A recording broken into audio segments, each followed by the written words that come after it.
आज हम सभी सुंदर उत्सव की इस कथा में प्रवेश करें। इस हरि कथा का शुभारंभ करें। उससे पूर्व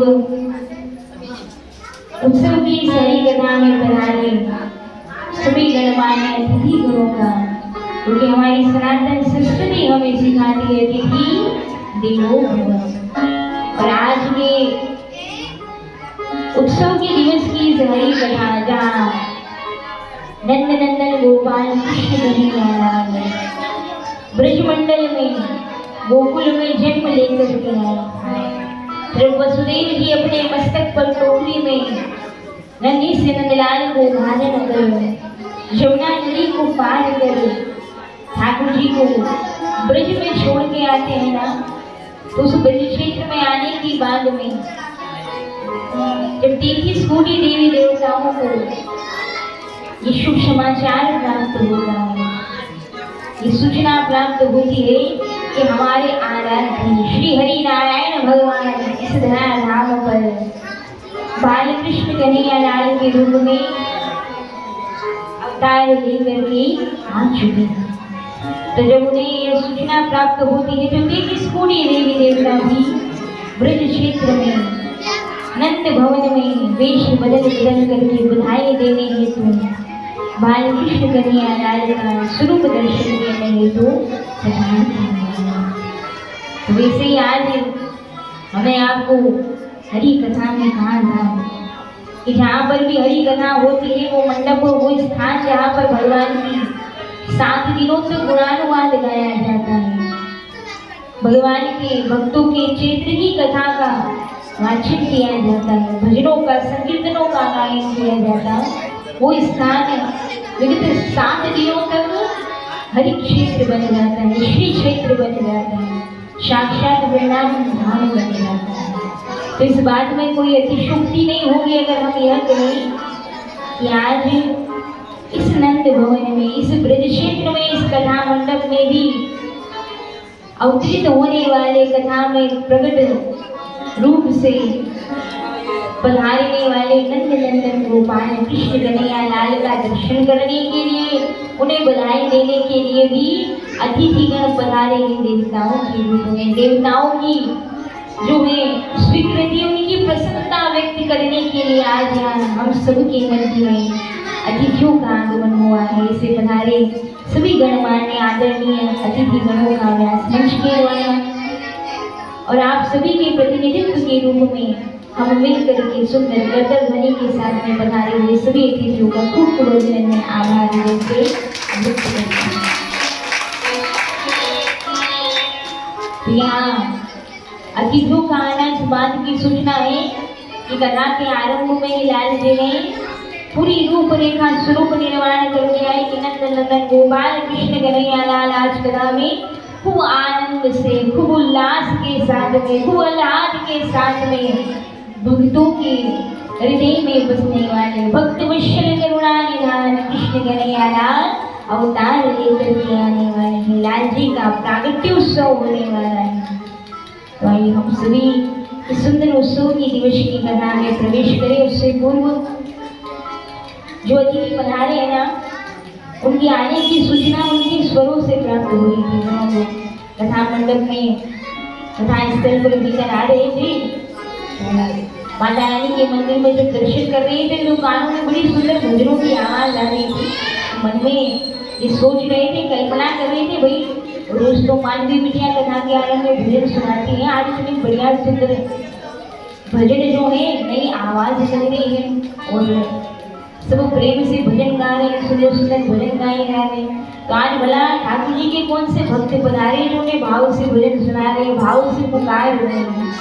तो बड़ी सुंदर भजनों का गायन यहाँ माता जी के द्वारा, भक्त मंडली के द्वारा जो सेक्टर 15 से हमारी महिला मंडल पधारे हैं उनके द्वारा गाया जा रहा है।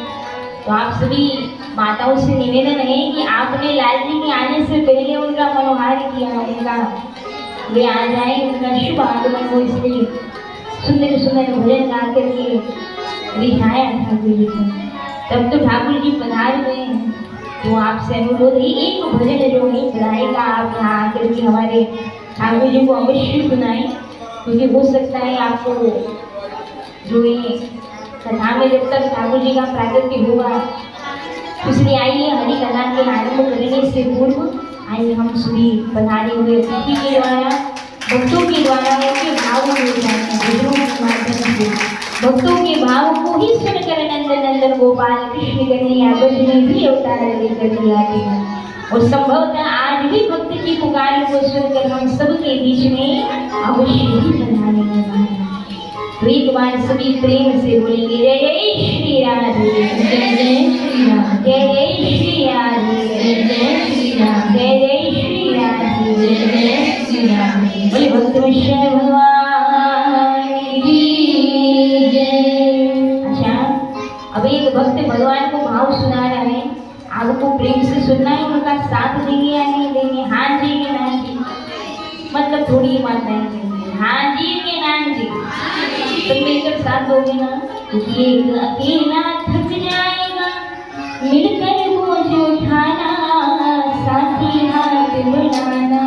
भाई हमारी माता जी ठाकुर जी को सुंदर बुलाएगा, कृपया सुनाएगी, और आप सब भी ब्रज की गोपियों की समान है जो 7 दिनों तक प्रेम से कथा सुन रही हैं। सब गोपियां मिलकर के भक्त की पुकार में, भक्त की भाव में इतना सहयोग प्रदान करें।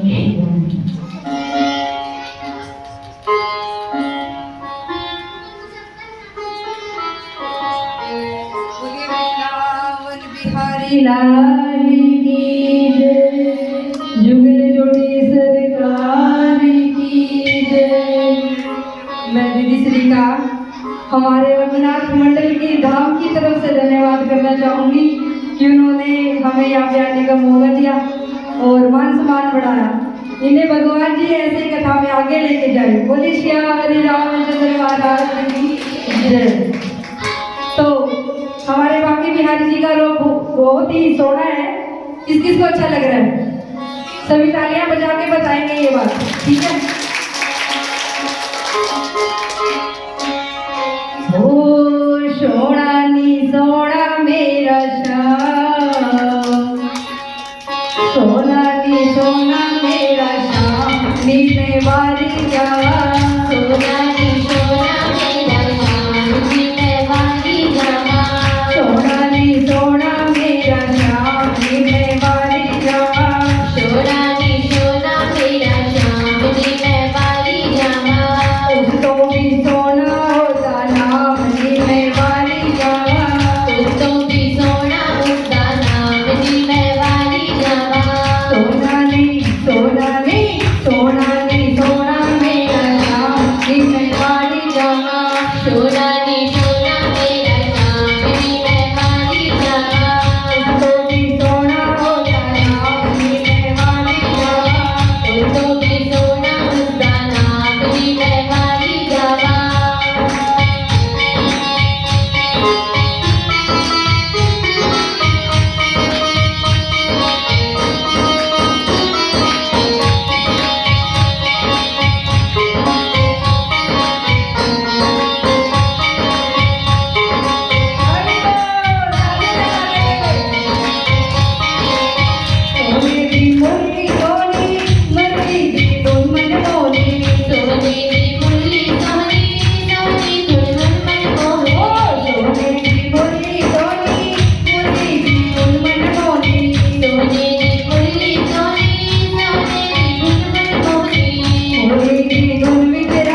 की याद सतावे एक बारी मिल जावे सोने की याद सतावे एक बारी तू मिल जावे सोने की याद सतावे एक बारी मिल जावे सोने की याद सतावे एक बारी मिल जावे उसनो कोई भेजो ये पैगाम मैं मारी जावा उसको कोई भेजो मेरे नाल नी मैं मारी जावा सोना नी सोना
कृष्ण भगवान की जय।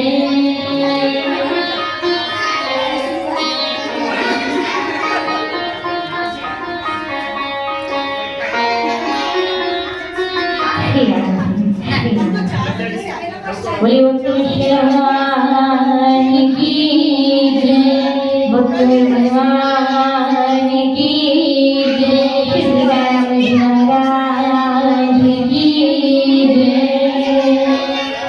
तो आइए पुनः पधारे हुए अतिथियों का खूब खूब अभिनंदन आभार व्यक्त करेंगे। पधारे हुए अतिथियों का हम परिचय प्राप्त करिए उस संस्था के द्वारा सुन रहे राष्ट्रीय जी के द्वारा अतिथियों का हम परिचय प्राप्त करें। परिचय प्राप्त करें व्यासमंच के द्वारा आपसे अनुरोध आकर के आप शुभ भाई को प्राप्त करें। वही सभी बच्चों के साथ में सभी मौन होकर की शांति से तथा स्थल की मर्यादा को बनाती हुई यहाँ जो सूचना दी जा रही है उसका श्रवण करें। श्री राधे। जैसा कि हम आपको प्रतिदिन बता रहे हैं कि इस कथा को करवाने का जो मुख्य उद्देश्य है वो हमारे नन्हे नन्हे बालक बालिकाओं में अच्छे संस्कारों का बीजारोपण हो, इसलिए वैदिक बाल संस्कार शिविर के रूप में यहाँ पर उसी उद्देश्य से श्रीमद् भागवत कथा का आयोजन किया जा रहा है। तो आज कुछ कारणवश संस्कार शिविर में महाराज जी आए, मेरा आना नहीं हुआ था। कल से ठीक 3:30 बजे शिविर लगेगा, उसमें आप अपने बच्चों को भेजिए ताकि वे हमारे सनातन धर्म के बारे में अच्छे से जान सकें, उसे समझ सकें। हमारे यहाँ पर जो अतिथिगण आए हैं उन्हें विलम्ब हो रहा है, मैं आदरणीय हमारे सभी अतिथिगणों से निवेदन है कि यहाँ से व्यासपीठ के द्वारा सम्मान प्राप्त करके आप प्रस्थान करें। आदरणीय श्रीमान श्यामलाल जी बंसल प्रधान जी, मेरा निवेदन है कि आप व्यासपीठ पर पधारें। आदरणीय श्रीमान श्यामलाल बंसल जी के लिए जोरदार तालियां बजाकर आपसे स्वागत अभिनंदन। श्रीमान राजकुमार जी जैन पार्षद इंदिरा कॉलोनी से आप में श्रीमती शिखा जी बिंदल,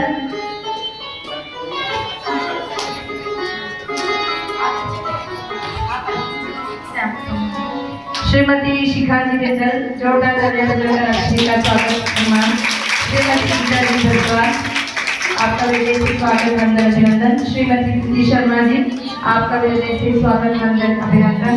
श्रीमान हितेंद्र जी बंसल बिंदल, आपका हृदय से स्वागत वंदन अभिनंदन। जोरदार स्वागत हमारे आयोजन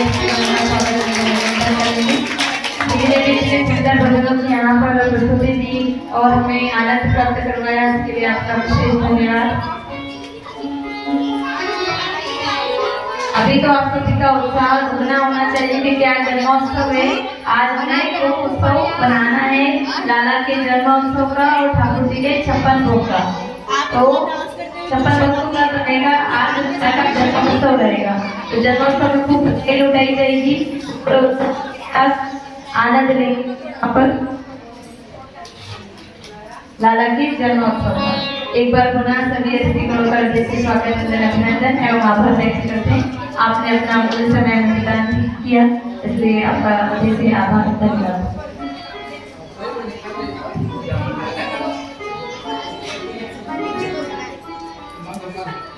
जय श्री राम। अभी आप बड़ी सुंदर कथा सुन रहे भागवत कथा दीदी जी के मुखारबिन से, तो मेरा कोई ऐसा पर्पज नहीं है कि बीच में आप आऊँ, तो सिर्फ मैंने बोलनी है कि दीदी श्री से हमारा लगाव है, क्योंकि हमारे मंदिर में इन्होंने कथा की है, ये हमारे घर के ही हैं और अपनी मदद के साथ, तो इसलिए जब भी इनकी कथा होती है कोशिश करते हैं एक बार जरूर आए।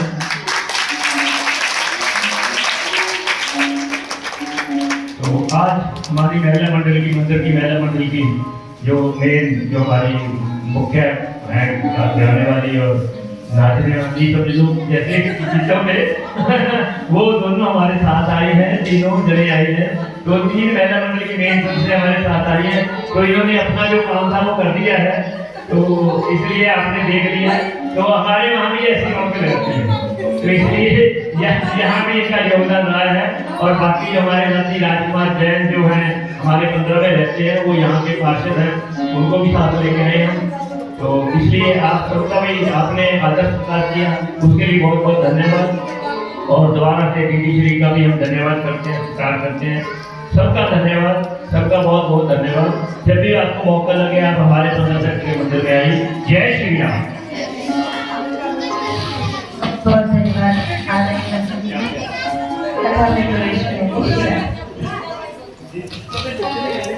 भुवनेश्वर भागवत महापुराण की जय। तो आइए सभी पुनः अतिथियों का स्वागत वंदन अभिनंदन व्यास मंच के द्वारा। अब आइए सभी की मर्यादा को ध्यान में रखते हुए दोनों हाथ जोड़ कमर सीधी कर नेत्र बंद करके अपनी अपनी चित्रवृत्ति को एकाग्रचित करते हुए परमात्मा के चरणों में नंद नंदन गोपाल कृष्ण कन्हैया से हरि कथा में एकाग्रचित करते हुए आज हम श्री हरि कथा में प्रवेश करते हैं। बोले गोपाल कृष्ण कन्हैया की जय।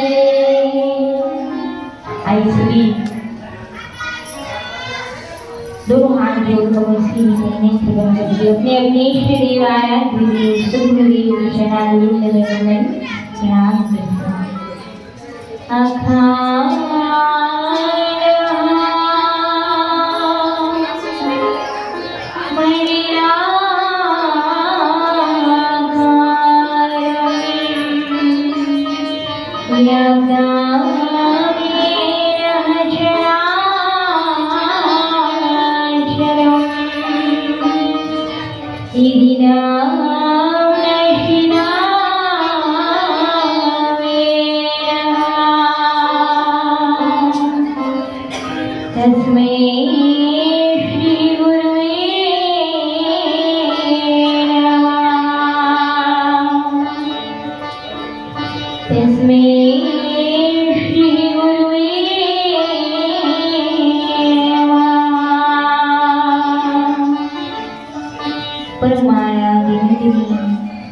श्री सद्गुरुदेव के चरणारविंद में वंदन प्रणाम करते हुए उनसे अनुरोध निराग्रह है। सद्गुरुदेव महाराज आप अपना कृपा हस्त हमारे मस्तक पर बनाएं, जिससे हरि कथा निर्विघ्न रूप से संपन्न हो, क्योंकि गुरु कृपा ही केवलम शिष्य परम। वक्रतुंड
उनकी श्री चरणारविंद में दंडवत प्रणाम करते हुए उनसे अनुरोध आप सभी हरि कथा मंडप में बना अपने अपने स्थान पर विराजमान होकर सभी तरफ का विशेष अनुग्रह प्रदान करें। श्याम कथा कृष्ण कथा हरि कथा के परम रसिक श्रोता ज्ञानीनाम अग्रगण्यम श्री हनुमत लाल जी के चरणारविंद में वंदन प्रणाम करते हुए उनसे अनुरोध आकर हरि कथा मंडप में पधार करके हे हरि कथा के रसिक श्रोता ज्ञानीनाम अग्रगण्यम श्री हनुमत लाल जी हरि कथा मंडप में पधार कर पंक्ति में विराजमान होकर के आप हम सभी पर विशेष अनुग्रह कृपा हम सबको प्रदान करें। तेजिस कोटि देवी देवता पूज्य आचार्य जनों के श्री सदगुरुदेव की माता श्री पिताश्री पूज्य गौ माता की वृंदा महारानी के श्री चरणारविंद में वंदन प्रणाम करते हुए इस हरि कथा को यजमान के रूप में गर्भगृह में एकांत में श्रवण पाठ कर रही हरि कथा के श्रोता आदिदेव महादेव शिव शंकर आदि शक्ति भवानी माता शेरा वाली मैया के श्री चरणारविंद में वंदन प्रणाम करते हुए श्री वृंदा महारानी के चरणारविंद में वंदन प्रणाम करते हुए पधारे सभी हरि भक्त श्रोताओं के श्री चरणारविंद में प्रणाम करते हुए संगीतज्ञ बंधुओं के चरणारविंद में दंडवत प्रणाम। आइए हम सभी भागवत मैया के आज्ञा लेकर के उनके चरणों में प्रणाम करते हुए सुंदर हरि कथा का शुभारंभ करते हैं और कुछ समय हरि नाम संकीर्तन का आशीर्वाद देते हैं। तो आइए सभी मीठी मीठी तालियों की सेवा देते हैं। शिव लाभ विठल गिरधारी जमुना जी की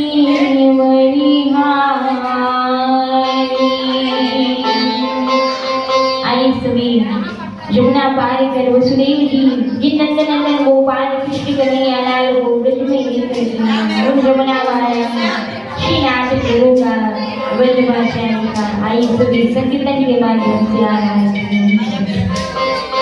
शिवल्लभ विठल गिरधारी जमुना जी की बलिहारी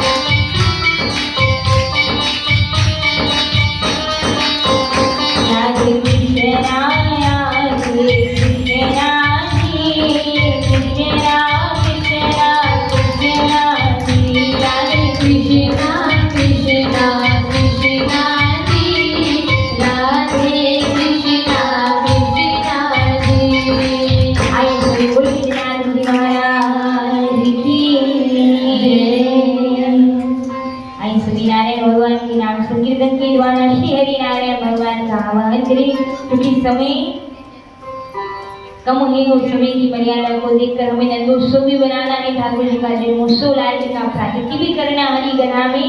तो आइए जिस प्रकार कारागार में वसुदेव जी और सुंदर देवकी मैया श्री हरि नारायण भगवान को पुकार रही हैं और आवाहन कर रही है कि हे प्रभु श्री हरि नारायण प्रभु आप ही मेरे यहाँ हम गृहस्थियों के यहाँ सत्य हस्तियों के यहाँ अवतार लेकर के बाल स्वरूप धारण करके बना दे प्रभु, तभी हमारा जीवन यथार्थ होगा प्रभु। तब यहाँ नारायण भगवान को वसुदेव जी और देवकी मैया कारागार में पुकार रहे हैं। महाराज से पुकार रहे हैं नारायण श्रीमन नारायण श्रीमन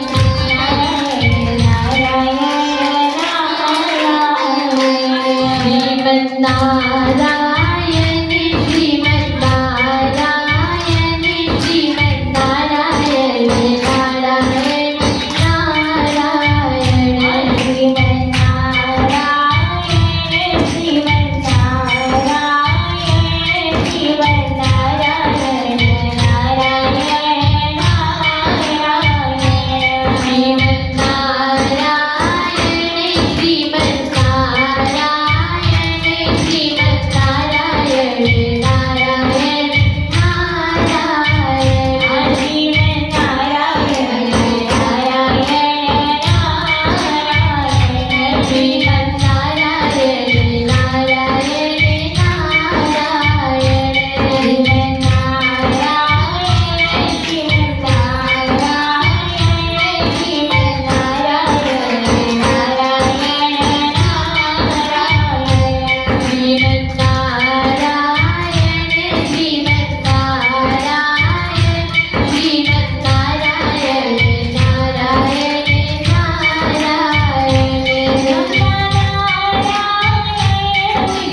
की जय।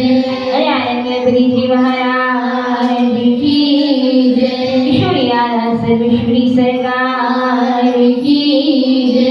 श्रीवृंदावन में हरिलाल की जय। श्रीमद् भागवत महापुराण की जय। वीर बजरंगबली सरकार की जय। श्री सद्गुरुदेव भगवान की जय। शिव नमः पार्वती पते हर हर महादेव हे श्याम जय श्याम। हे श्याम जय श्याम। हे श्याम जय श्याम। हे भक्तवत्सल भगवान की जय। आइए सभी दोनों हाथ जोड़कर नेत्र बंद करके एक बार हम करें दूसरी बार नित्य नियमानुसार आप सबको द्वादश अक्षर मंत्र ओम नमो भगवते वासुदेवाय का जाप करना है। आइए सभी दोनों हाथ जोड़ कमर सीधी कर नेत्र बंद करें। ओम नमो भगवते वासुदेवाय।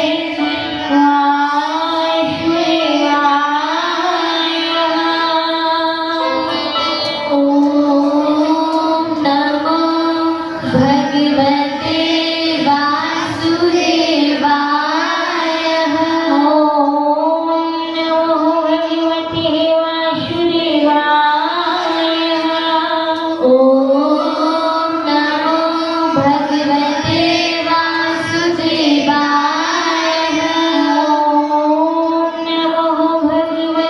वासुदेवाय। ओम नमो भगवते वासुदेवाय। ओम नमो भगवते वासुदेवाय। ओम नमो भगवते वासुदेवाय। ओम नमो भगवते वासुदेवाय। ओम नमो भगवते वासुदेवाय। कृष्ण नारायण भगवान की जय। आइए हम सभी सुंदर बाल कृष्ण कन्हैया रानी के प्रागट्योत्सव की घड़ी लगा का शुभारंभ करेंगे। बोले श्रीमद् भागवत महापुराण की जय। तो यहाँ संतों के चरणारविंद में वंदन प्रणाम करती हुई सुंदर हरि कथा में सत्य जनों की वाणी में वर्णन आता है। कल हमने सुंदर भगवान के अनन्य प्रिय भक्तों की हरि कथा को श्रवण पान किया, जहाँ हमने गोविंद कृष्ण नारायण के परम प्रिय भक्त नन्हे सिद्धरू जी महाराज जिन्होंने 5 वर्ष की उम्र में भगवान श्री हरि नारायण का दर्शन प्राप्त कर लिया। नन्हे सी बालावस्था में भक्ति को साधना को तब को साधने वाले हमारे प्रहलाद जी महाराज के चरित्र का श्रवण पान किया। और यहाँ शास्त्रों में एक बात वर्णन आती है, क्या कहा है शास्त्रों में कि भगति भगति भगवंत गुरु, भगत भगति भगवंत गुरु, चतुर नाम वपुए और इनके परिवर्तन करे, मेटत कठिन करे। संत मिले तो सब मिटे, कार्य ज्ञान मुख ज्ञान, और शीश नवावत कटि पड़े, सब पापन की गाय। यहाँ वर्णन किया जाता है भक्त मार्ग में कि भगत भगति भगवंत गुरु चतुर नाम बपु एक, और इनके पद बंधन किए मेटत कठिन कलेश। चाहे जीवन में हृदय में स्वाभाविक है मानव का देह लेकर के आए हो इस मृत्यु लोक पर, इस भूधाम पर मनुष्य के रूप में जन्म मिला है, भगवान की कृपा से प्राप्त हुआ है।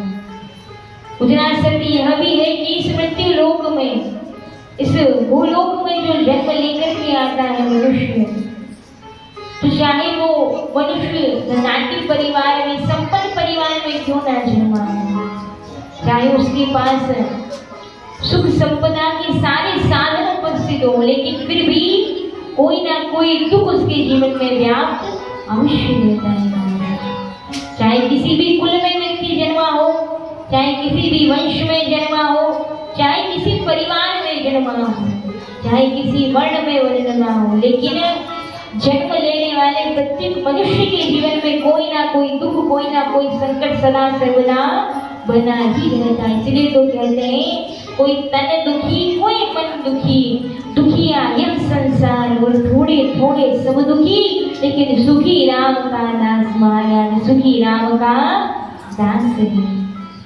हर मनुष्य के जीवन में कोई ना कोई दुख अवश्य बना रहता है। और संतों के द्वारा तो ये सत्यवाणी कही गई है कि दुख 3 प्रकार के होते हैं। पहला धन का दुख, दूसरा तन का दुख और तीसरा मन का दुख होता है। पहला मन का दुख, अगर किसी व्यक्ति के पास में शरीर स्वस्थ है, अर्थात तन का सुख उसके पास में है, निरोगी काया उसके पास में, कोई रोग नहीं है, बढ़िया भोजन करता है, खाया हो भली प्रकार से पच भी जाता है, कभी कोई दवाई खाने की, अस्पताल जाने की, डॉक्टर को दिखाने की आवश्यकता नहीं पड़ती है, मतलब उसके पास तन का सुख है। दूसरा सुख, उसके पास धन का भी सुख है, उसके घर में परिवार में इतना धन है कि 7 पीढ़ियां भी बैठकर आराम से करे, कुछ काम ना भी करे, बैठकर भोजन करे तो भी धन खत्म होने वाला नहीं है। तन का सुख है, धन का सुख है, फिर भी ऐसे व्यक्ति को 3 दुखों में से एक दुख अवश्य घेरे रहता है। तो आप अवश्य इस बात को देखेंगे, अवलोकन करेंगे कि जिस व्यक्ति के पास में धन होता है, अच्छा तन भी होता है, शरीर भी स्वस्थ होता है, फिर भी कहीं ना कहीं उसका मन जो है अशांत रहता है, मन रूपी रोग उसे गहरे रहता है। मन का रोग कैसा? सब कुछ है घर में, सोफा सेट है, डिनर सेट है, हार का सेट है, लेकिन दिल फिर भी अपसेट है, मन फिर भी उसका अपसेट है। डल्लभ के गद्दों पर सोता है, लेकिन रात को नींद नहीं आती है, करवट बदलता रहता है। जिसके पास सब कुछ होता है, फिर भी अगर मन की शांति नहीं होती है ना, जब मन की शांति नहीं होती है तो कुछ भी अच्छा नहीं लगता है महाराज। और मन चंगा तो सब चंगा होता है। वही एक व्यक्ति वो होता है जिसके पास धन की कमी होती है, एक व्यक्ति जिसके पास धन का सुख नहीं होता है, काया तो स्वस्थ होती है, मन भी बढ़िया होता है, शरीर प्रसन्न रहता है, लेकिन धन की कमी रहती है। तो कुल मिलाकर के सार रूप में ये बात कही जाए कि शास्त्रों में संतों के द्वारा बताया जाता है कि 3 दुखों में से एक ना एक दुख तो मानव मात्र के जीवन में बना ही बना रहता है। मतलब कोई भी संसार में सदा सर्वदा सुखी नहीं रह सकता, सुख और दुख ये बार बार लगा ही रहता है। तो इसलिए जीवन में दुख आएगा ही आएगा, कष्ट आएगा ही आएगा, सुख और दुख की यात्रा सदा सर्वदा चलती रहेगी। लेकिन आपको क्या चाहिए? इस चलती हुई खटपट में भगवान का नाम लेते रहना चाहिए। चलती हुई खटपट में ही आपको अपना काम बनाना है।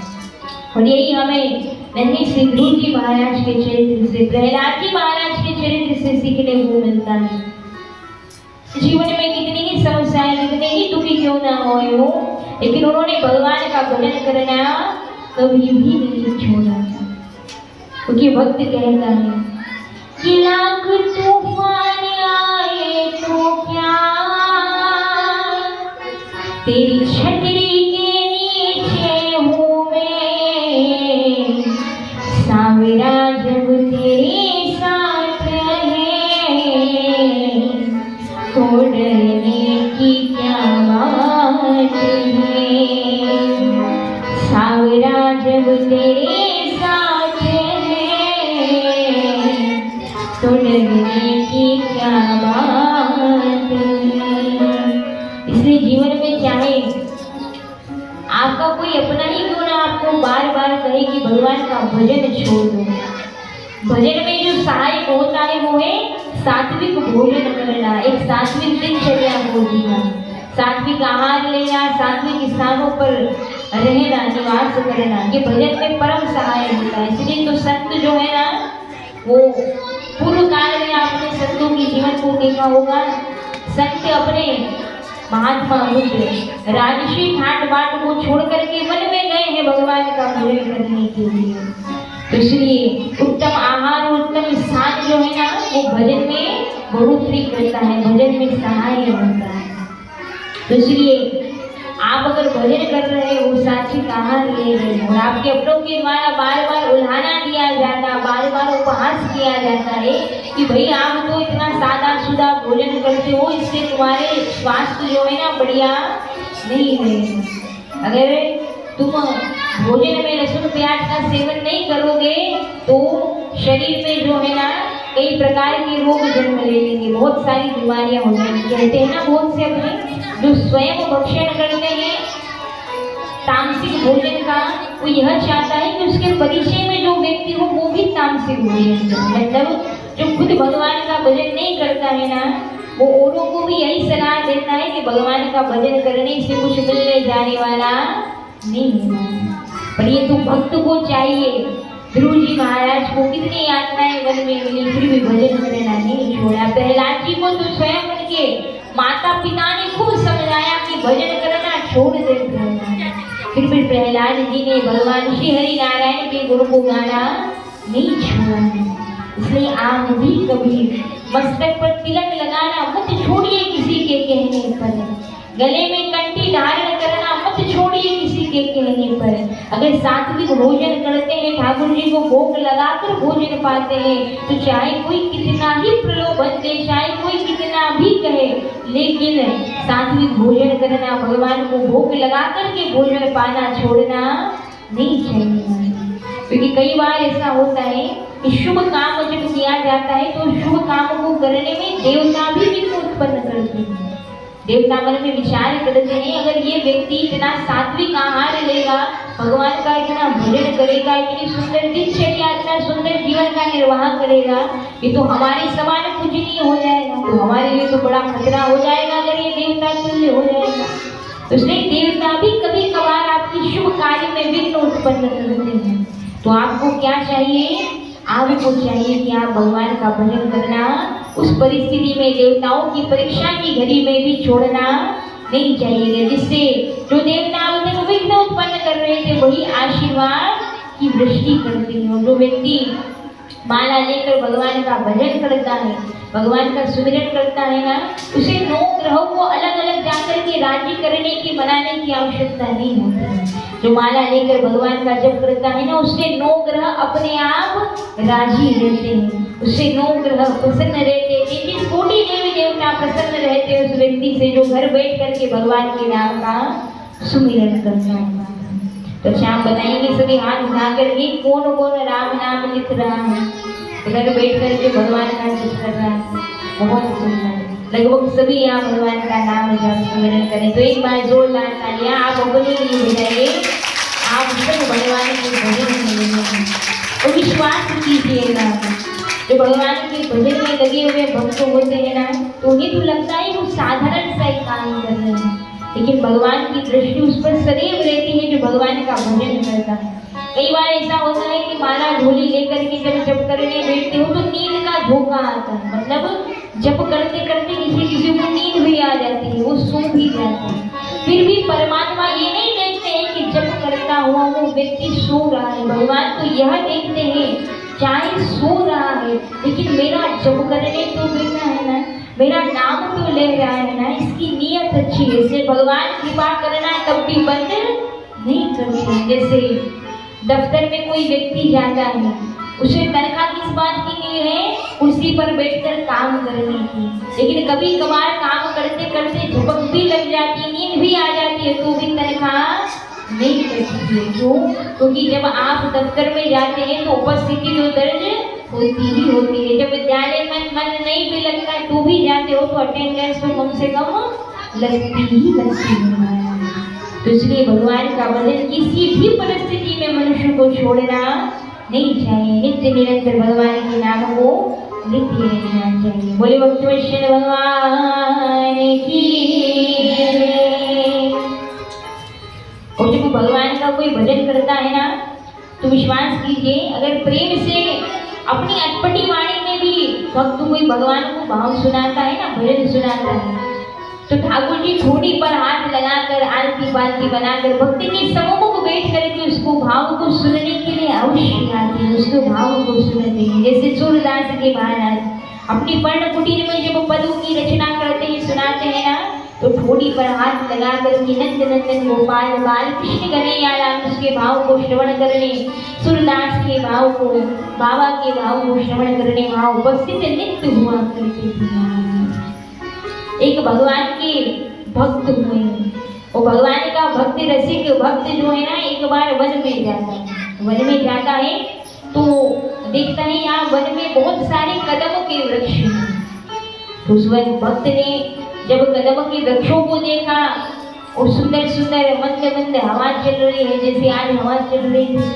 ऐसा कहते हैं कि जब कथा में ठाकुर जी का प्रागट्य उत्सव होता है, जन्मोत्सव होता है, अगर उस समय जलवृष्टि होती है, बारिश वर्षा होती है, उसे तो बड़ा शुभ माना जाता है। वर्षा का होना ये शुभ संकेत होता है कि ठाकुर जी ने आपके द्वारा की गई हरि कथा को, आपके भाव को स्वीकार कर लिया है।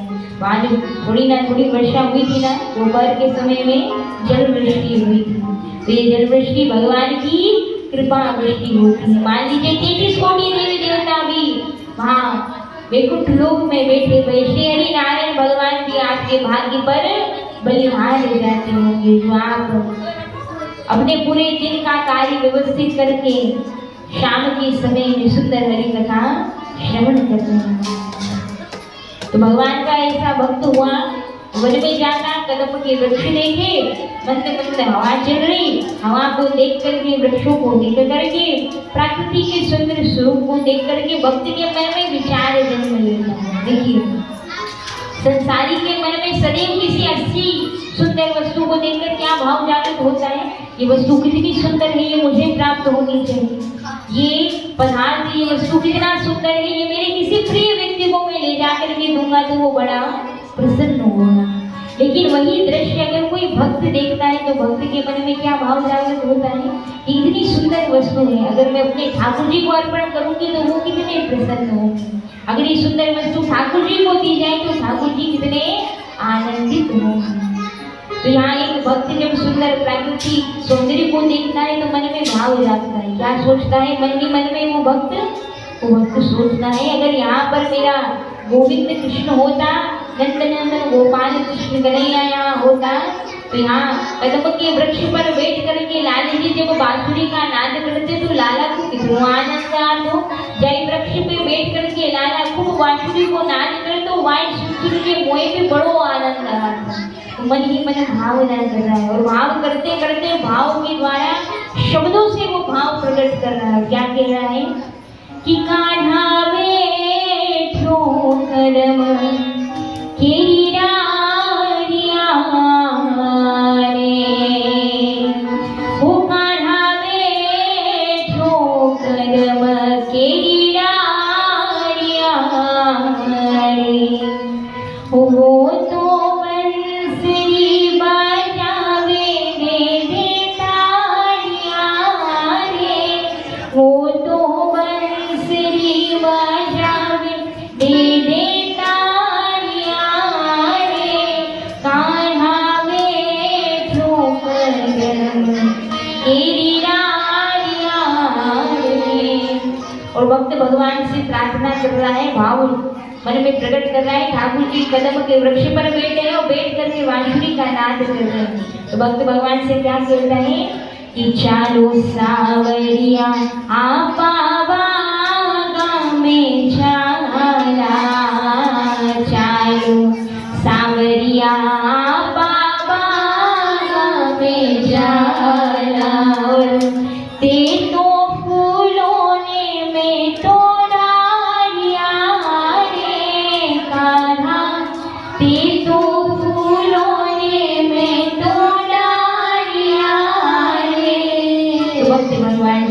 अंदर भाव को कीता और ठाकुर जी उसके भाव को स्वीकार करते हैं। बोले भक्त वत्सल भगवान की इसलिए सदैव भगवान के चरणों में प्रार्थना करनी चाहिए, प्रभु किसी भी कारण से संसार की किसी भी माया जाल में इतना ना फंसू कि आपका भजन करना, आपका नाम लेना छूट ही जाए। इसलिए भक्त को सदैव भगवान से क्या मांगना चाहिए कि संभव है झांझाटों में, संभव है झांझाटों में, मैं तुमको भूल जाऊं, मेरे नाथ दया करना, मुझको न भूला देना, मेरे नाथ दया करना, मुझको न भूला देना। दूसरी भगवान किसको नहीं भूलते, भगवान का भजन करना है। तो आइए हम सभी भी थोड़े से ठाकुर जी के नाम का भजन करें, उसके बाद सुंदर ब्रज की कथा में प्रवेश करेंगे।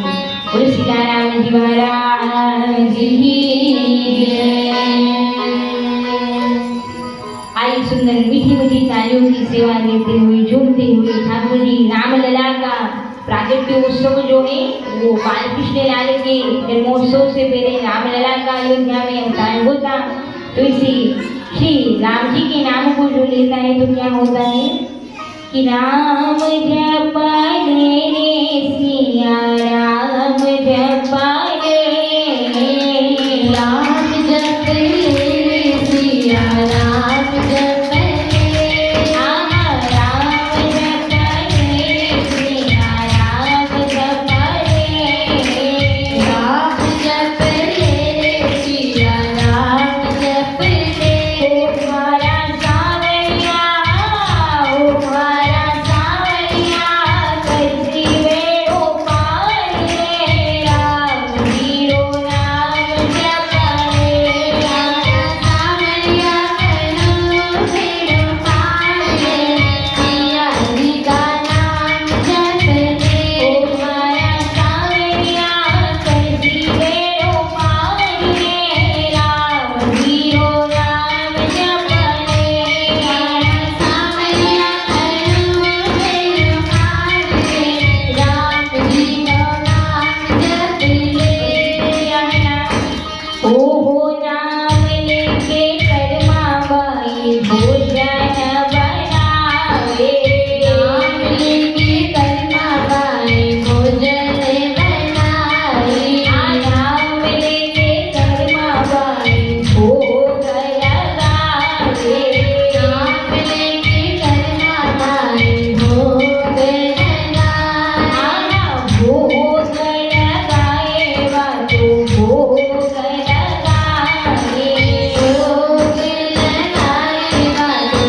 ओहारा सावरिया करसी बेड़ो पार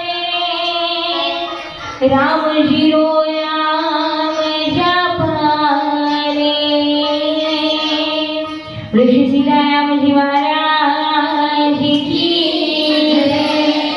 भक्त वैष्णव भगवान की। तो यहाँ भजन में भी ये बताया गया है, जो राम जी का नाम लेकर के पुकारता है सांवरिया उसका कल्याण अवश्य ही करता है। ठाकुर जी उसके मनोरथ को पूर्ण अवश्य ही करते हैं। तो इसलिए भगवान के नाम का श्री भक्त को सदा सर्वदा लेते ही रहना चाहिए। अब यहाँ आइए हम सभी नवम स्कंद में प्रवेश करते हैं। यहाँ नवम स्कंद में सूर्यवंश की कथा का वर्णन आता है। उस सूर्यवंश में अनेक प्रतापी राजाओं का प्रादुर्भाव हुआ है। इसी सूर्यवंश में राजा अमरीश का जन्म होता है, जिन्होंने एकादशी का व्रत रखा है और एकादशी के व्रत के प्रभाव से भगवान श्री हरि नारायण का दर्शन प्राप्त किया। इस सूर्यवंश में राम जी अवतार लेकर के आए थे ना, रघुनाथ जी अवतार लेकर के आए थे।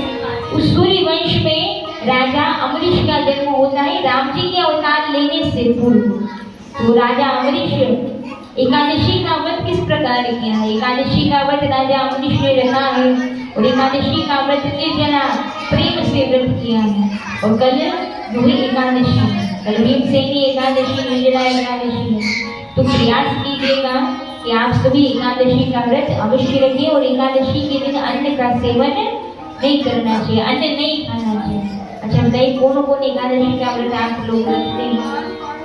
कितनी माताएं जो एकादशी का व्रत रखते हैं हाथ उठा करके आप बताइए।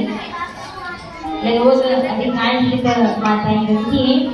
जो नहीं भी रखते हैं उनसे अनुरोध है कि क्योंकि आप भागवत कथा को श्रवण कर रहे हैं और ऐसा कहा जाता है कि सप्तम दिवशी श्रीमद् भागवत कथा में 7 दिनों में से कभी भी अगर एकादशी बीच में पड़ती है तो वो सोने पे सुहागे का योग उत्पन्न करती है। एक तो भागवत की कथा को श्रवण करना और उस पर भी एकादशी का हरि स्मृति का योग बनना, ये महान पुण्य को प्रदान करने वाला होता है। इसलिए प्रयास करें जो शुभ योग यहाँ बना है उसका पूरा लाभ आपको प्राप्त हो। इसे जो नहीं भी करते हैं कम से कम कल की भीमसेनी एकादशी अवश्य ही आप करें। इस एकादशी को भीमसेन महाराज ने किया है। भीम जी ने ठाकुर जी से कृष्ण कन्हैया लाल से पूछा कि हे कृष्ण, मुझसे तो कोई एकादशी का व्रत रखा नहीं जाता, भूखा नहीं रहा जाता। तब ठाकुर जी के बताने पर, संतों के बताने पर भीम जी ने एक एकादशी के व्रत को रखा, जिससे उन्हें वर्ष भर जितने भी व्रत उपवास होते हैं उसको रखने का पुण्य प्राप्त होता है। तो कल भीमसेनी एकादशी है तो आप सभी प्रयास करें कि भोजन उस दिन नहीं करना है, आप फलाहार कर सकते हैं। फलाहार में जो अन्न लिया जाता है वो आप उसे ग्रहण कर सकते हो। कम से कम चावल का सेवन तो आपको कल करना ही नहीं है। और आज रात्रि के भोजन में भी आप सावधानी रखें, दशमी के दिन भी चावल का सेवन नहीं किया जाता है, क्योंकि अगले दिन एकादशी है कल, तो आज रात्रि में भी चावल भोजन में नहीं ग्रहण करना चाहिए।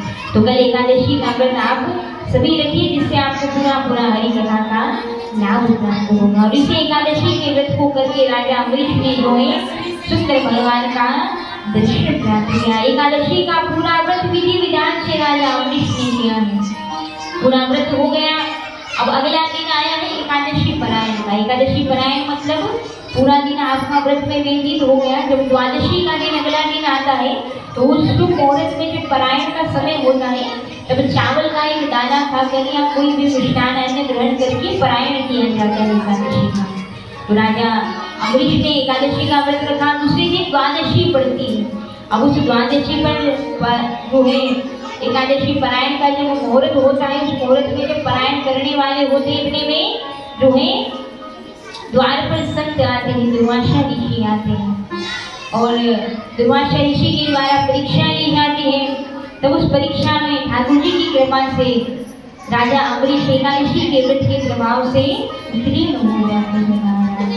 तो कहा जाता है भगवान श्री हरि नारायण का सुदर्शन चक्र जो है दुर्वासा ऋषि के पीछे पड़ जाता है। ठाकुर जी अपना चक्र छोड़ देते हैं, उसके पीछे जो उनके भक्त को सताता है, परेशान करता है। तब दुर्वासा ऋषि दौड़े दौड़े ब्रह्मा जी के पास जाते हैं। ब्रह्मा जी से सहायता मांगी है कि श्री हरि विष्णु ने मुझे सुदर्शन चक्र मेरे पीछे छोड़ा है, ये सुदर्शन चक्र मेरा वध कर देगा, तो हे ब्रह्मा जी आप मेरी रक्षा कीजिए सुदर्शन चक्र से। तो ब्रह्मा जी कहते हैं ये तो मेरे आराध्य विष्णु भगवान का सुदर्शन चक्र है, तो इससे रक्षा तो राजा अम्बरीश दुर्वासा ऋषि में भी आपकी नहीं कर सकता। बारी बारी से सब देवी देवताओं के पास में दुर्वासा ऋषि जाते हैं, जब कोई सहायता नहीं करता तो विष्णु भगवान के पास जाते हैं। वो विष्णु भगवान हाथ जोड़ करके मुस्कुरा करके दुर्वासा ऋषि से कहते हैं कि हे दुर्वासा ऋषि, एक बार को मैं अपना अनादर अपमान बर्दाश्त कर सकता, सह सकता, लेकिन मेरे किसी भक्त का अनादर में नहीं सह सकता। आपने राजा अम्बरीश का मेरे भक्त का अपराध किया है, इस कारण ये सुदर्शन चक्र आपका वध करने के लिए आपके पीछे सज्ज हुआ है।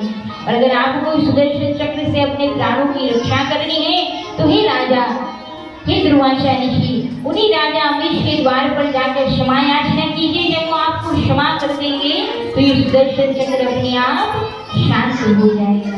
तो इस प्रकार एकादशी का व्रत करके राजा अम्बरीश ने भगवान श्री हरि नारायण की कृपा को प्राप्त किया। इसी सूर्य वंश में आगे राजा दिलीप का जन्म होता है, राजा रघु का, और राजा रघु के यहाँ पर ही राजा दशरथ का जन्म होता है। इसलिए राजा रघु के इस कुल को रघुकुल कहा जाता है। राजा रघु की इसी कुल में राजा दशरथ का जन्म होता है। राजा दशरथ की 3 पटरानियां हैं, माता कैकेयी, माता सुमित्रा और माता कौशल्या। माता कौशल्या भगवान नारायण का खूब भजन करती है और भजन करके भगवान नारायण से कहती है कि हे प्रभु, मेरे यहाँ संतान के रूप में आप ही अवतार लेकर आएंगे। और यहाँ जब तीनों पटरानियों को कोई संतान नहीं होती है तब निराश होकर के समाधान प्राप्त करने हेतु राजा दशरथ गुरु के द्वार पर जाते। और यहाँ लिखा गया भागवत में कि भूपति मारा माही हरि गणानी मोरे सोतराही गुरु ग्रहा गया हूँ तुरंत रघुनाया शरणा रागी पाई आशीषा पारा श्री राम जय रामा जय जय रामा श्री राम जय रामा जय जय रामा। गुरु के द्वार पर जाते हैं। गुरु ने यज्ञ करने का आदेश दिया और यज्ञ के फल स्वरूप प्रसाद स्वरूप यहाँ सुंदर अयोध्या में आनंद की लहर दौड़ पड़ी है। आज सुंदर चैत्र का महीना है, नवमी तिथि है महाराज, चैत्र का सुंदर महीना है, नवमी तिथि है। और यहाँ सुंदर मध्याह्न में दोपहर ठीक 12 बजे, जिसे अभिजीत मुहूर्त कहा जाता है, दोपहर ठीक 12 बजे जो कार्य किया जाता है वो सुंदर अभिजीत मुहूर्त में किया गया कार्य विजय को प्राप्त होता है। ऐसे सुंदर दोपहर के ठीक 12 बजे अभिजीत मुहूर्त में पूरी अयोध्या नगरी आनंद से उल्लास से सुंदर सुंदर मंद मंद हवा सुगंध व्याप्त होती है। पूरी अयोध्या नगरी आनंद से सराबोर हो जाती है। और यहाँ सुंदर अयोध्या नगरी में राजा दशरथ के यहाँ 4 बालकों का प्रादुर्भाव होता है। और यहाँ भगवान श्री हरि नारायण भगवान माता कौशल्या की पुकारने पर स्वयं नंद नंदन सुंदर दशरथ नंदन रघुनाथ लला राजा रामचंद्र भगवान अवतार लेकर के आते हैं। राम लला रघुनाथ के अवतार की आप सबको बधाई हो, बधाई हो, बधाई हो। और यहाँ अयोध्यापुरी में सब मंगल गीत गाते हैं, बधाइयाँ लुटाते हुए क्या कहते हैं, जन में चारों भैया अवध में बाजे बजैया, जन में चारों भैया अवध में बाजे बजैया, भोजन में चारों भैया अवध में बाजे बजैया, जन में चारों भैया अवध में बाजे बजैया। बाजे बधैया मैया बाजे बधैया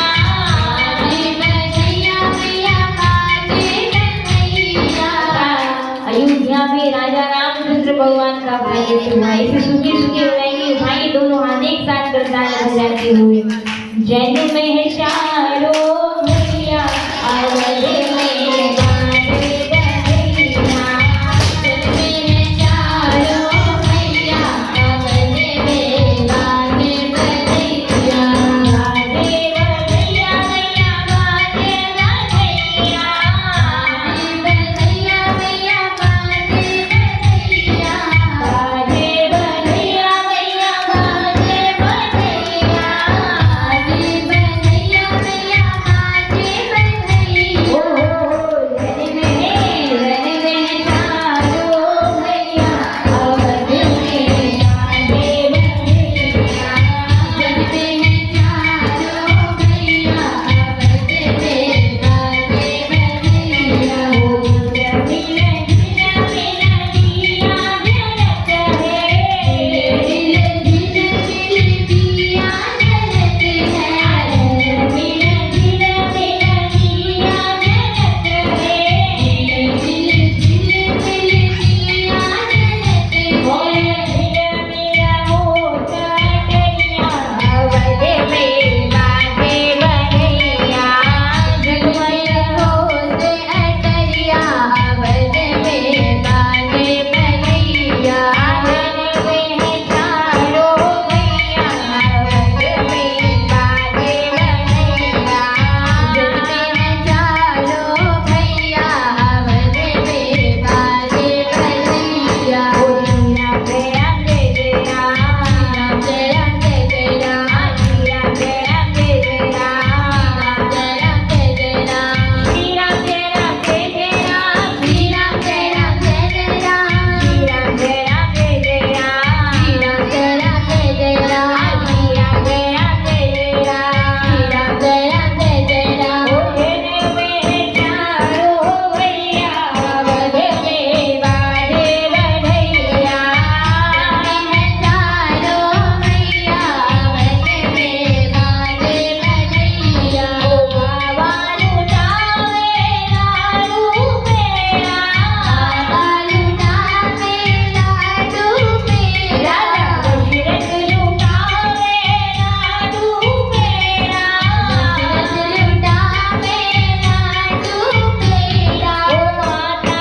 है गाए बधैया अवध में बाजे बधैया प्रजा है चारों भैया अवध में बाजे बधैया अवध में है चारों भैया अवध में बाजे बधैया प्रजा है चारों भैया अवध में बाजे बधैया बाजे बधैया भैया बाजे बधैया बाजे बधैया भैया बाजे बधैया बाजे बधैया भैया बाजे बधैया बाजे बधैया भैया बाजे बधैया ओ जन में है चारों भैया अवध में बाजे बधैया जन में है चारों भैया अवध में बाजे बधैया श्री राम जय राम जय जय राम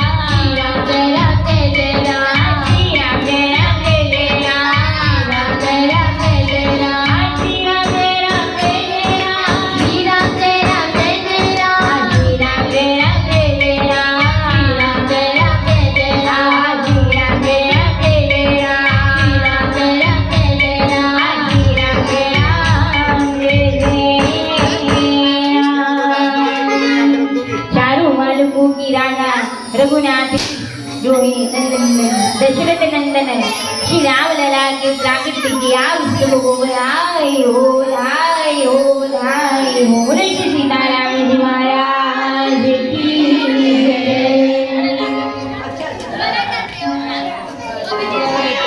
तो आइए सभी झूमते हुए करताल बजाते हुए राम लला का जो सुंदर जन्मोत्सव बनाए उसके बाद हम भगवान कृष्ण कन्हैया लाल के जन्मोत्सव में प्रवेश करेंगे। भाई सभी झूमते हुए मीठी मीठी तालियों की सेवा देते हैं। राम रस बरस्योरी आज मारे आंगन में। बोली बालाजी महाराज की, बोली श्री रामचंद्र महाराज की। राम रस बरस्योरी आज मारे आंगन में।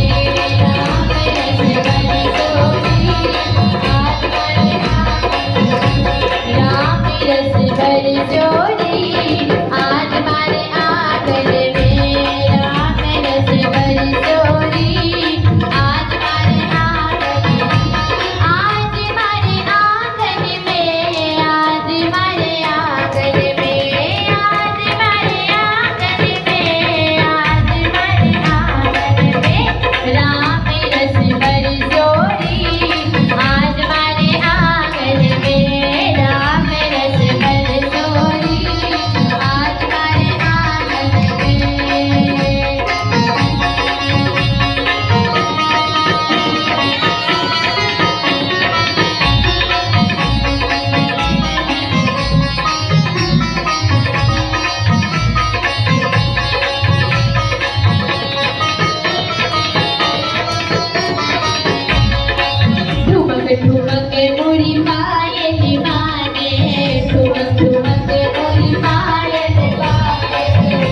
रामचंद्र भगवान की जय। चारा लालाओं के प्राकट्य की आप सबको बधाई हो, बधाई हो, बधाई हो।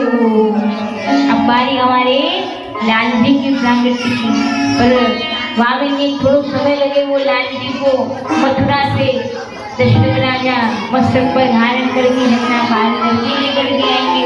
वहीं सभी अपने अपने स्थान पर बैठ करके सुंदर ठाकुर जी महाराज के इस प्रागट्य उत्सव का आनंद लेंगे। तो सभी अपने अपने स्थान पर बैठ करके सुंदर हरि का नाम को स्मरण करें। और उसके बाद हमारा ठाकुर कृष्ण कन्हैया गोविंद कृष्ण का सुंदर तो यहाँ आज मथुरा में आप सभी अपने स्थान पर बैठ गए। कोई भक्ति विष्णु भगवान की जय। आइए भगवान श्री नारायण का स्वरूप रघुनंदन रामलला का अयोध्या में प्राकट्य हुआ है। अब बाकी है हमारे कृष्ण गोविंद की जरा नाम पर अवतरित होंगी। तो यहाँ आगे व्यास महाराज वर्णन करते हैं। श्री सुखदेव जी महाराज राजा परीक्षित के सम्मुख बैठ करके संपूर्ण चंद्रवंश की कथा को, भगवान कृष्ण की प्राकट्य की कथा को दो ही श्लोकों में सुना करके मौन साध करके बैठ जाते हैं। तो जब सुखदेव जी मौन साध करके बैठ जाते हैं गंगा नदी के किनारे, तब हाथ जोड़ करके राजा परीक्षित ने प्रार्थना की, हे प्रभु, हे परम विद्वान सुखदेव जी महाराज, जिन गोविंद कृष्ण की कथा को सुनने के लिए लीलाव्रत का पालन करने के लिए मैं यहाँ एक आसन पर बैठा हुआ 4 दिवस से प्रतीक्षा कर रहा हूँ। और कृष्ण का जब प्रागट्य का समय आया, उनकी जब बाल लीला कथा का अवसर श्रवण करने का आया, तो ही प्रभु आप इतने मुझ पर भला इस बात से रुष्ट हैं जो 2 ही श्लोकों में संपूर्ण कृष्ण कथा को, बाल कथा को, बाल लीलाओं को श्रवण कराकर आप मौन होकर के बैठ गए।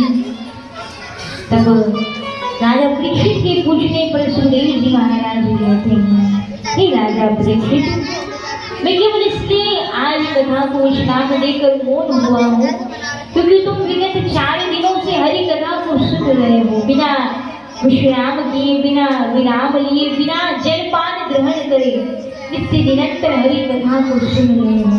हे राजा परीक्षित, तुम्हें प्यास लगी होगी, तुम्हें भूख लगी होगी, जाओ राजा जाकर के कुछ जलपान ग्रहण कर लो, जलपान ग्रहण करो, उसके बाद आकर के आसन पर बैठना। मैं तुम्हें पुनः कथा कहना आरंभ करके पुनः हरि कथा तुम्हें श्रवण पान कराऊंगा, पर प्रथम तुम जाकर के थोड़ा जलपान ग्रहण कर लो। तब राजा परीक्षित हाथ जोड़ करके सुखदेव जी महाराज से कहते हैं, महाराज, ये मेरा परम सौभाग्य है जो आपके जैसे भगवान की कृपा पात्र परम विदुषी विद्वान के मुखारविंद से, मुझे महर्षि के मुखारविंद से, संत के मुखारविंद से हरि कथा सुनने का अवसर मिल रहा है। पतितों को पावन करने वाली तारणहार श्रीमद् भागवत कथा को श्रवण करने का मुझे अवसर प्राप्त हुआ। और आप कहते हैं कि उस कथा को छोड़ करके मैं जलपान ग्रहण करने जाऊं, तो इस सुखदेव जी की बात को जरा आप गौर से सुनिए। आपके द्वारा मुखारविंद से जो हरि कथा रसामृत का पान कराया जा रहा है, इन करोड़ों कटोरियों से भर भर की प्याली में पी रहा हो, उससे मुझे परम शांति आनंद की अनुभूति हो रही है। इस कारण मुझे न तो भूख लगी है न प्यास लगी है। आप कृपा कर मुझे हरि कथा विस्तार से सुनाइए। और परीक्षित राजा कहते हैं सुखदेव जी महाराज से, कथी तो वंश विस्तार से कृष्ण कथा कहने की मुझ पर कृपा कीजिए, अनुकंपा कीजिए सुखदेव जी महाराज। तब सुखदेव जी वर्णन करते हैं कि वास्तव में श्रोता ऐसा ही होना चाहिए जिसे भगवान की कथा को छोड़ करके और किसी सांसारिक भोग में, वस्तु में रस आए ही नहीं। और ये अनुभव यहाँ बैठे हर श्रोता का होगा कि जब तक यहाँ कथा आरंभ नहीं होती है, तब तक जब आप घर से आवाज़ आती है कान में कि कथा आरंभ होने वाली है, भजनों की आवाज़ आती है, तो घर बैठे बैठे मन करता है कि आज नहीं भी जाएंगे तो क्या होगा, या थोड़ा काम बचाए, काम निपटा ले, उसके बाद चले जाएंगे। तात्पर्य जब आप घर पर होते हो, मतलब जब तक माया में फंसे हुए होते हो ना, तब तक हरि कथा का मूल्य बहुत कम लगता है। इतने आनंद, इतना उत्साह नहीं होता है कि कथा में शीघ्र आया जाए। लेकिन जैसे ही घर छोड़ करके, माया के उस प्रपंच को छोड़ करके कथा मंडप में भक्त श्रोता प्रवेश करता है, कभी हरि कथा का शुभारंभ होता है और पांडाल में बैठकर जब श्रोता कथा सुनना आरंभ कर देता है ना, तो वो कथा के रस में माया से छूट करके भगवान श्री हरि नारायण की कथा में मग्न हो जाता है। और जब भक्त भगवान के भजन में लग जाता है ना, और फिर उससे कहो कि भाई कथा के बीच में कुछ कोई घर से बुलावा आए कि घर पे कुछ काम है, चलो घर पे से काम करके फिर दोबारा लौट आना। कथा जो 4 घंटे 3 घंटे चलने वाली, तो वापिस आकर के कथा सुन लेना। पर आप बताइए, अगर आपको भी बीच में से यहाँ घर से बुलावा आ जाए कि घर से कोई जरूरी काम है, कोई अतिथि आए हैं, कुछ काम है, तो बीच में से क्या आप उठ करके जाएंगे? क्या आदि कथा को सुन करके यहाँ से कोई श्रोता घर जाएगा? नहीं जाएगा। तो ये कथा का ही महात्म्य है कि हरि कथा में एक बार जो आ जाता है श्रोता, उसे कथा का रस चस्का ऐसा चले जाता है, भगवान की भक्ति में ऐसा भक्त सराबोर हो जाता है, मगन हो जाता है कि उसे संसार की याद नहीं सताती, संसार की याद नहीं आती है। तो इसी सुंदर भागवत कथा के विषय में सुखदेव जी महाराज वर्णन करते हैं और विस्तार से राजा परीक्षित इस कृष्ण कथा को कहने को कहते हैं। यहाँ सुखदेव जी महाराज विस्तार से उस कथा का वर्णन किया है, तो बहुत ध्यान से सुनिएगा। बोले भक्त भगवान की जय। तो आइए हम सभी सुंदर चंद्रवंश की कथा में प्रवेश करते। यहाँ सुंदर मथुरा में कारागार में अष्टम तिथि है, भादव का महीना है, मध्याचल पर्वत की गिरी पर्वत की सुंदर चंदन की सुगंधी को लपेटे हुए मंद मंद सुगंध यहाँ मथुरा के कारागार में चल रही है। मानो प्रकृति आवाहन कर रही है भगवान के आगमन का, स्वागत अभिनंदन कर रही है ठाकुर जी के आगमन का। तो यहाँ सुंदर अष्टम तिथि भादव का महीना, मध्याह्न ठीक 12 बजे देव की माता के गर्भ से दिव्य प्रकाश पुंज दिखाई देने लगता। धीरे धीरे वो प्रकाश मंद होता और भगवान श्री हरि विष्णु स्वयं भगवान कृष्ण के रूप में वहाँ अवतरित होकर कृष्ण लला के रूप में कारागार में जन्म लिया है श्री हरि नारायण भगवान ने। वसुदेव जी ने ठाकुर जी की आज्ञा को प्राप्त कर टोकरी में लाल जी को बदलाया है और नंद भवन छोड़ने को गए हैं। यहाँ जमुना पार करके वसुदेव जी ठाकुर जी को लेकर के जा रहे हैं ब्रजमंडल में महाराज। और ब्रजमंडल में जैसे ही प्रवेश किया है नंद भवन में, तो नंद भवन में जाते ही वहाँ पर जो योग माया विश्राम कर रही है, योग माया को कन्या को लेकर के अपने साथ पुनः मथुरा आ जाते हैं। और यहाँ पीछे से मथुरा आने के बाद ब्रज में कैसा माहौल है। तो आज ब्रज में सवेरे सवेरे सुनंदा बुआ जैसे ही किवाड़ खोलती है यशोदा मैया के कक्ष का देखने के लिए कि अब तक कछु भयो या नहीं भयो है।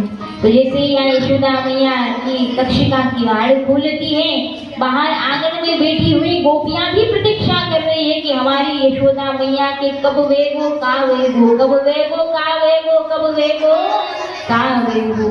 तो गोपियां आपस में बात कर रही है, गोपियां आपस में बात करती और पूछती है, अरे प्रभावती तो एक कहा लगे कि हमारी यशोदा नंदरानी के कहा वेगो, लाला वेगो की लाली वेगी, छोरा वेगो की छोरी वेगी। तब वो प्रभावती कहती है, अरे गोपी मोहे तो ना खबर है, मोहे तो ना पतो कि यशोदा ने कहा रहने वालों है। तो इस रहस्य का, इस बात को जानने के लिए गोपियां दौड़ी दौड़ी जो है जाती है दाई माँ के पास में। दाई माँ के पास जाकर घेरा बना करके खड़ी हुई है और यहाँ दाई माँ से जाकर के सब गोपियां पूछती है, अरे दाई माँ तुमने तो अच्छे क्षण को बताई दो कि हमारे को कहाँ रहने वालों है, उन्हें हमको बता दे हमारी नंदरानी को कहाँ रहने वालों है।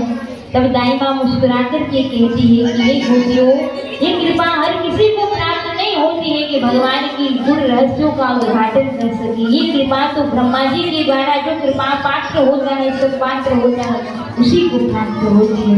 तो दाई माँ कहती है री गोपी अब की बार जैसो धर्म संकट मेरे सामने उत्पन्न भयो ना वैसो कभी ना भयो। तो गोपी कहती अच्छा दाई माँ ऐसो कहा भयो, देख मोही को बता दे ऐसो कहा धर्म संकट हुए गयो।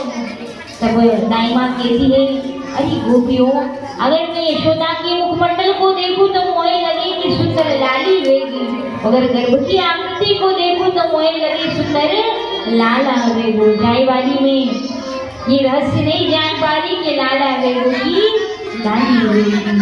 तो भगवान ने ये कृपा किस पर की है, सुनंदा बुआ पे की है। जो सुनंदा बुआ आज सवेरे सवेरे नंदरानी के कक्ष का किवाड़ खोला है और क्या देखती है, नंदरानी के निकट नीलमणि सो कुछ चदरिया में चमक रहे होंगे।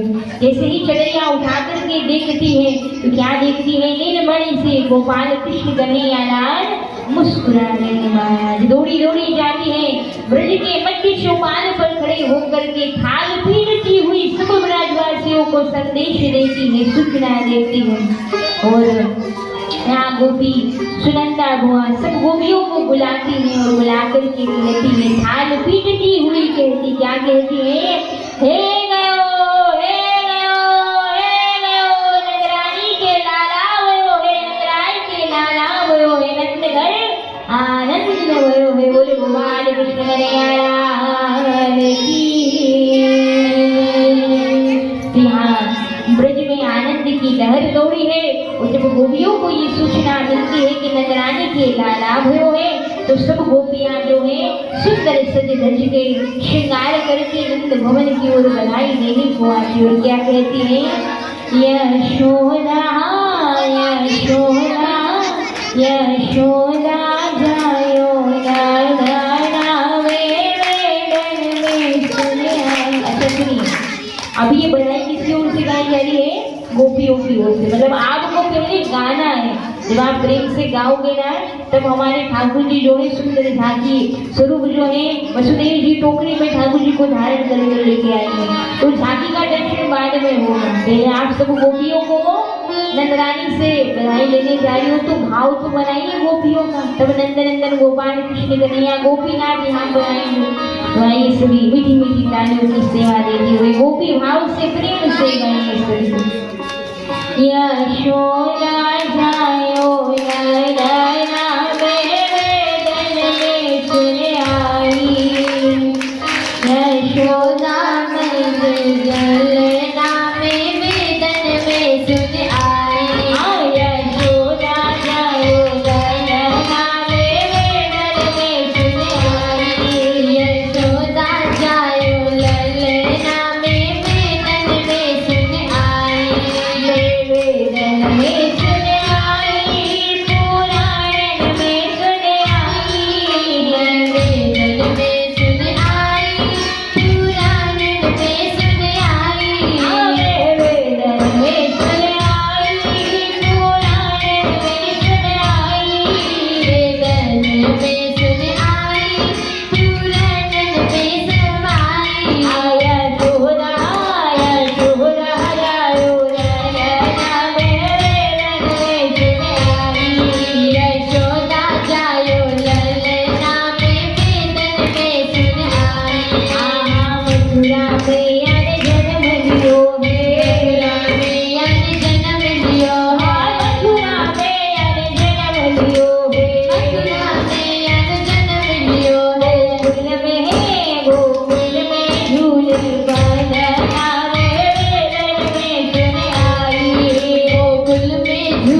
हम सभी के मध्य पधारने वाले हैं। बोले गोपाल कृष्ण कन्हैया लाल की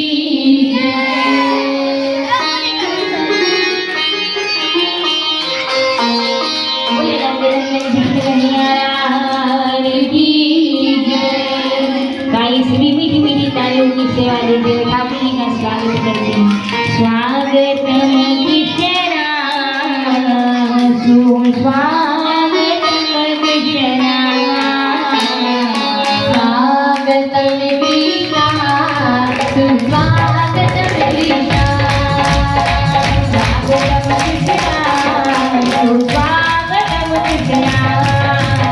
स्वागतम कृष्णा सुस्वागतम कृष्णा स्वागतम कृष्णा सुस्वागतम कृष्णा स्वागतम कृष्णा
बधाई आ गई है। क्या कह रहे हैं? नंद है आनंद भयो जय कन्हैया लाल की नंद के आनंद भयो जय कन्हैया लाल की नंद है आनंद भयो जय कन्हैया लाल की नंद के आनंद भयो जय कन्हैया लाल की जय कन्हैया लाल की जय हो गोपाल की जय कन्हैया लाल की जय हो गोपाल जय कन्हैया लाल की जय हो गोपाल नंद के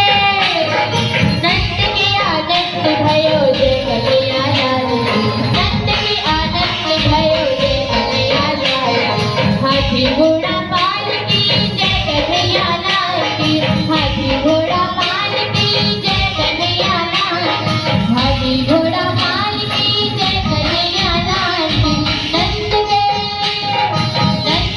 आनंद भयो जय कन्हैया लाल की नंद के आनंद भयो जय कन्हैया लाल की नंद के आनंद भयो जय कन्हैया लाल की नंद के आनंद भयो जय कन्हैया लाल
तो ठाकुर जी का प्राकट्य हुआ, ऐसे बनाएंगे सब बैठे बैठे। चलिए सभी अपने अपने स्थान पर खड़े होकर के भगवान कृष्ण कन्हैया लाल के प्राकट्य की आप सबको बधाई हो, बधाई हो, बधाई हो। आइए सभी अपने अपने स्थान पर खड़े होकर के झुक करके लाल जी का प्राकट्य नंद जी के अंगना में बज रही आज बधाई। नंद जी के अंगना में बज रही आज बधाई। नंद जी के अंगना में बज रही आज बधाई। नंद जी के अंगना में बज रही आज बधाई। नंद जी के अंगना में बज रही आज बधाई।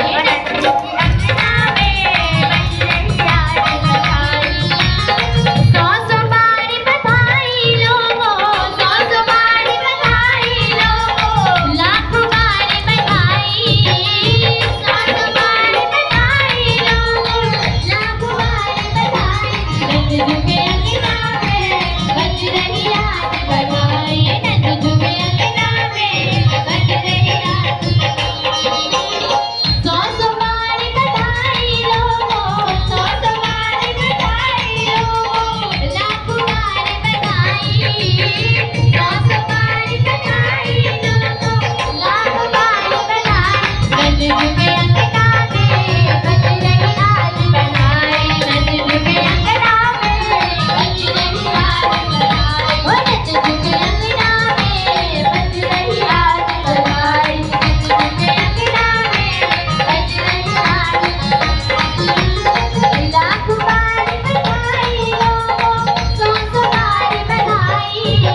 है कल की कथा में सुंदर ठाकुर जी का ब्यावला उत्सव मनाया जाएगा, ठाकुर जी का विवाह होगा।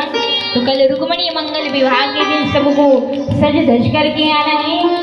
जितनी नवी से नवी सुंदर साड़ी हो कल नई से नए वस्त्र परिधान धारण करके आना है, सुंदर सज धज के आएंगे। कल रुक्मणी मैया और ठाकुर जी का सुंदर ब्याह होगा और साथ ही गोवर्धन लीला का और 56 भोग का हम सभी यहाँ दर्शन करेंगे। तो श्री गोवर्धननाथ जी के लिए 56 भोग जो भी बनाकर घर से लेकर आना चाहते हैं वो सभी माताएं एक एक प्रसादी सब लेकर के आएंगे तो 56 भोग हो जाएंगे। तो कल के लिए सबको 56 भोग की प्रसादी घर से सिद्ध करके लाना है और रुक्मणी मंगल विवाह होगा। एक और सूचना ध्यान से सुने, चूंकि कथा विलंब से हो रही है इसलिए कथा पसंद हो नहीं पा रहे हैं ठीक से, तो इसलिए जो है कल कथा हम प्रयास करेंगे पूरा कि 4 बजे यहाँ आरंभ होगी। इसलिए आप सब भी प्रयास करें समय पर 4 बजे शाम को 4 बजे जो है कथा यहाँ आरंभ होगी। तो आप शीघ्र अगर आप 3:30 बजे यहाँ आ जाते हो और हमें सूचना यहाँ से मिल जाएगी कि आप 3:30 बजे आ जाए यहाँ पर, तो हम 4 बजे आकर के कल कथा आरंभ करें। क्योंकि हमें लग रहा है कहीं ना कहीं हम अपना पूरा जो है कथा इस प्रकार सुनानी चाहिए जैसे करना चाहिए वो नहीं कर पा रहे, कारण केवल एक है समय की अल्पता का होना। तो इसलिए आप सभी भी प्रयास करिए और कल हमारी ओर से हम पूरा प्रयास करेंगे कि कथा 4 बजे से आरंभ हो और 4 बजे से 7:30 बजे तक कल कथा होगी, जिससे संपूर्ण बालकृष्ण लीलाओं का 56 भोग का और ठाकुर जी के ब्याह उत्सव का सभी का हम आनंद आराम से शांति पूर्वक ले सके। क्योंकि घबराहट में जल्दबाजी में आनंद नहीं आता है ना, तो इसलिए कल 4 बजे कथा का समय रहेगा। तो ठीक 3:30 बजे आप यहाँ सब आ जाए और कल 4 से 7:30 बजे तक हरी कथा का यहाँ वाचन होगा। तो समय पर आकर के सुंदर हरी कथा का आप सभी श्रवण पालन करें। बोले कृष्ण भगवान की। तो लाला के जन्मोत्सव में आनंद भयो ना भयो सबको, आंधी के नांधी आनंद भयो ना, तो इससे भी अधिक आनंद कल आएगा। तो भी कल तो ठाकुर जी का ब्याह है, तो कुछ घराती बन करके आना, कुछ बाराती बन करके आना। जो सबसे नया वस्त्र है ना, सबसे बढ़िया नवीनी साड़ी है, वो साड़ी पहन करके सुंदर सज धज के ठाकुर जी के ब्याह में सम्मिलित होना है। आइए अब हम सभी कथा विश्राम का समय हो चुका, सुंदर भगवान कृष्ण कन्हैया लाल की आरती करेंगे, गोपाल कृष्ण कन्हैया की आरती करेंगे और उसके उपरांत आज के नई कथा का विश्राम। और कल समय पर आकर के 4 बजे कथा का आरंभ होगा, समय पर आकर के हरी कथा श्रवण करेंगे। हरि भक्त वैष्णव भगवान की। आइए सभी दोनों भुजाएं उठा करके 3 बार एक साथ महामंत्र का जाप करेंगे। हरे कृष्णा कृष्णा कृष्णा हरे हरे, हरे राम राम राम हरे हरे, हरे कृष्णा कृष्णा कृष्णा कृष्णा हरे हरे, हरे राम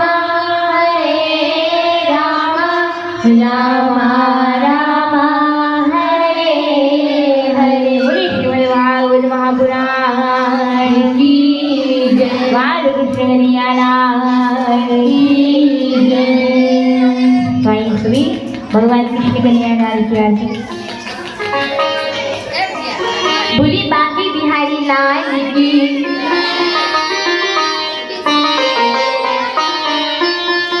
श्री बांके बिहारी तेरी आरती गा, श्री बांके बिहारी तेरी आरती गा, श्री बांके बिहारी तेरी आरती गा, श्री बांके बिहारी तेरी आरती गा, आरती गा प्यारे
गौरम करुणावतारम संसारी सारम भुजगेन्द्रहारम सदा वसन्तं हृदयारविन्दे भवं भवानी सहितं नमामि त्वमेव माता च पिता त्वमेव त्वमेव बन्धु च सखा त्वमेव त्वमेव विद्या द्रविणं त्वमेव त्वमेव सर्वं मम देव देव त्वमेव सर्वं मम देव देव त्वमेव सर्वं मम देव देव त्वमेव सर्वं मम देव देव त्वमेव सर्वं मम देव देव। बोली बालाजी महाराज की